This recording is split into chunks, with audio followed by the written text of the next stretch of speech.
નિયમોનો ભંગ કરનારા ભારે વાહનો સામે પોલીસની લલાંખ. માર્ગ અકસ્માત રોકવા પોલીસ સજ્જ. સુરત શહેરના લસકાણા વિસ્તારમાં ટ્રાફિકના નિયમોનું ઉલ્લંઘન કરી પ્રતિબંધિત સમયે શહેરમાં પ્રવેશતા ભારે માલવાહક વાહનો સામે પોલીસે વ્યાપક ઝુંબેશ હાથ ધરી છે.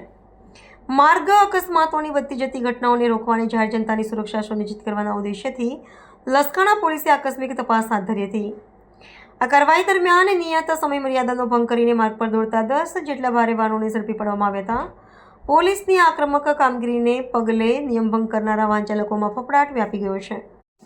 સ્થાનિક પોલીસ વિભાગ દ્વારા હાથ ધરવામાં આવેલી આ કાયદાકીય તપાસમાં પ્રવેશબંધીના આદેશોની અવગણના કરનારા ચાલકો સામે ગુના નોંધવામાં આવ્યા છે. પોલીસે તમામ 10 વાહનોને સ્થળ પર જ અટકાયતમાં લઈને તેમને જપ્ત કરવાની તજવીજ હાથ ધરી હતી. ઉલ્લેખનીય છે કે વ્યસ્ત ગણાતા માર્ગો પર ભારે વાહનોના અનિયંત્રિત પ્રવેશને કારણે અવારનવાર નાના વાહન ચાલકો અને રાહદારીઓ અકસ્માતનો ભોગ બનતા હોય છે.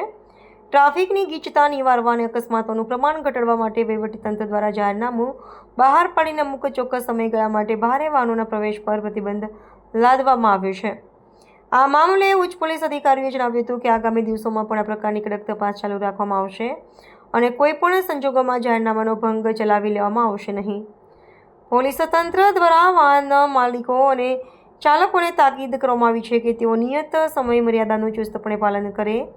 માર્ગ સુરક્ષા ધોરણોને જાળવી રાખવા માટે ટેકનોલોજી અને માનવબળનો મહત્તમ ઉપયોગ કરીને શહેરના મુખ્ય પ્રવેશદ્વારો પર નજર રાખવામાં આવી રહી છે, જેથી ભવિષ્યમાં સંભવિત હોનારતોને ટાળી શકાય.